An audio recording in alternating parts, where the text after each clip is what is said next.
Fala aí, fanático vascaíno, fanática vascaína. Que alegria encontrar você aqui neste dia 3 de julho de 2025, quinta-feira. Bom dia pra você, ótimo dia. Chega deixando o seu like, hein? Mãozinha que tá aqui embaixo que é muito importante pro nosso canal. Se inscreve aqui no Fanático, dá aquela moral, pertinho de bater 221 mil amigos. Sábado tem amistoso, dia 5, lá em Natal. Mas dia 12 já tem jogo pelo Campeonato Brasileiro, o clássico com o Botafogo. Vamos falar sobre reforços também e trazer detalhes exclusivos sobre Felipe Coutinho. Vamos embora? Vamos juntos, começando com esse tema aqui. Não sei se vocês viram, rodou em grupos de rede social e também no LinkedIn, né, que foi onde ele publicou. O executivo de marketing do Vasco, o Henrique Guterres, que foi um profissional trazido pelo Carlos Amodeu, que é o CEO da SAF, ele que trabalhou no Grêmio, fez essa péssima publicação com um escudo que eu não sei de onde ele tirou. A identidade visual do Vasco não foi nem um pouco respeitada por quem deveria ter zelo pela marca, e a tendência é que hoje seja anunciado o seu desligamento, né?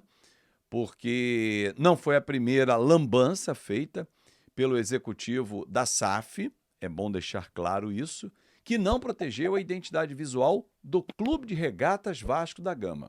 Fora o teor da publicação, né, convidando para oportunidades de mercado, oferecendo o Vasco no LinkedIn. Não é um ambiente para um executivo de marketing oferecer o Vasco. Fora erros de grafia, não vou nem dizer português, vou achar que foi só um erro de grafia. Não foi a primeira vez que ele fez isso, já tinha tido um e-mail interno para o sócio-torcedor que tinha incomodado bastante, então hoje deve haver o desligamento do Henrique Guterres, realmente que mais uma bola fora.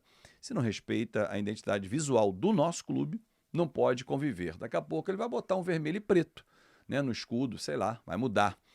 Enfim, vida que segue.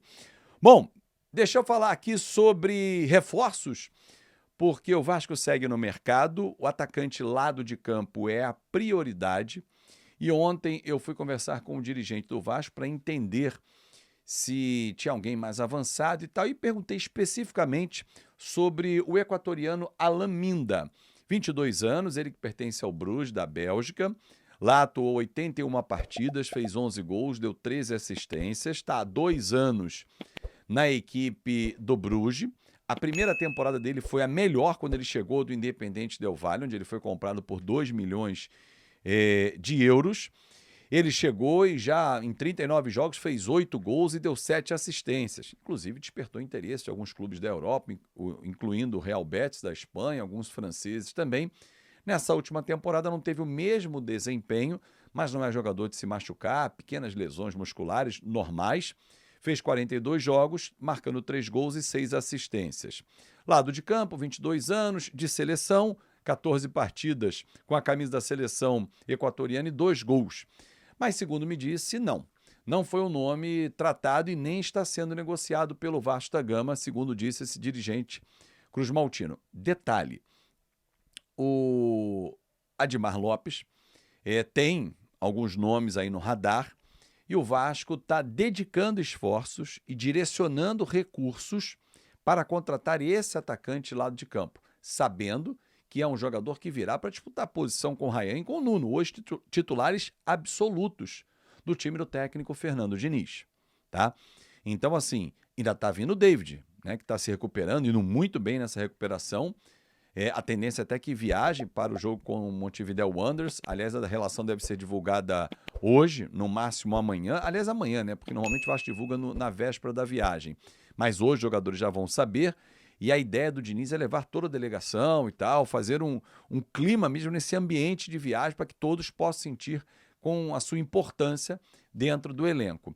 Então, assim, o esforço maior é na contratação de um atacante lado de campo, mas não seria o Alan Minda, segundo me disse esse dirigente. Bom, volante Thiago Mendes, a negociação prossegue, teoricamente tem tudo para caminhar para um acerto, mas ainda tem alguns desfechos a acontecer, como tempo de contrato, valores, enfim, então por isso ainda não foi batido esse martelo.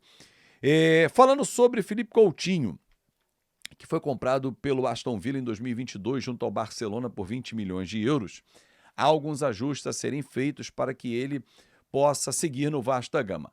Porém, notícia exclusiva para você, torcedor, você já sabe que ele foi liberado pelo clube inglês para treinar. Porém, está liberado e vai para o jogo sábado. O Aston Villa concedeu uma liberação enquanto não há o desfecho, que pode acontecer hoje ou amanhã mesmo, mas o Coutinho vai para Natal. Então, alô, torcedor nordestino, pessoal de Natal, Rio Grande do Norte, Felipe Coutinho vai viajar com a delegação do Vasco da Gama e estará presente nessa partida. Aliás, falei no Felipe Coutinho, lembrei do Payet. Ontem o Payet se despediu oficialmente do Vasco da Gama, através das suas redes sociais, colocou um post despedindo do Rio de Janeiro, do Brasil, dizendo que é só um até logo, não é um para sempre e tal. Então o Payet visivelmente emocionado nas palavras, a gente pode perceber isso na sua despedida do Brasil. Ele foi muito importante no primeiro semestre dele no Vasco, segundo de 2023. Depois, 2024, deixou a desejar, alternando altos e baixos e tal. Em alguns momentos foi importante, mas não apareceu em nenhum clássico. Em 2025 não teve o desempenho que a gente esperava e a saída dele foi o melhor cenário, mesmo que antecipadamente apenas em um mês. Bom, Lloyd Augusto, para quem não pegou ontem, o Vasco liberou, ele já está em Angola, resolvendo um problema familiar. Boa sorte ao Lloyd, a toda a família dele, que possa ser resolvido o problema. Ele tem a cabeça boa para poder voltar ao Vasco da Gama. Algumas pessoas começaram a dizer assim, então acabou, cansou do Vasco ter ido embora. Nada disso. É um problema familiar e não há um prazo para ele voltar. Está fora do amistoso sábado, mas não há um prazo para a volta. Tomara que o quanto antes ele consiga voltar e restabelecer, deixar todos lá mais tranquilos e ele voltar ao Brasil com a cabeça tranquila para poder jogar. Jogo que está marcado para o dia 12. A CBF confirmou ontem Vasco e Botafogo lá no estádio Mané Garrincha, dia 12, às 6h30 da noite. O Vasco vendeu essa partida, esse clássico, diante do Botafogo. No dia 15 tem o jogo com o Independente Del Valle, que é a primeira partida do play-off da Sul-Americana. Então, tinha essa expectativa, o Botafogo vai voltar a treinar só segunda-feira, dia 7. Ainda não tem o seu treinador resolvido, cada um com seus problemas. O Vasco encara o Botafogo dia 12, lá em Brasília, às 6h30 da noite. Mas antes tem sábado agora, dia 5. Sábado agora e mais à frente, no outro sábado também, é o jogo do Vasco pelo Campeonato Brasileiro. É isso, galera. Muito obrigado pelo seu carinho, pela sua atenção hoje. Vou fazer apenas esse vídeo, tá? Vamos ficar só com o café hoje, que eu vou passar por um procedimento capilar, vai ficar maneiro. Careca primeiro, depois vai ficar bom. E aí eu vou produzir um conteúdo especial para amanhã, mas hoje é só o café que a gente vai ficar por aqui. Fechado? Um grande abraço e sábado, claro que tem transmissão. Claro, aqui daquele seu jeito, como você gosta. Tamo junto, ótima quinta-feira e tchau, tchau.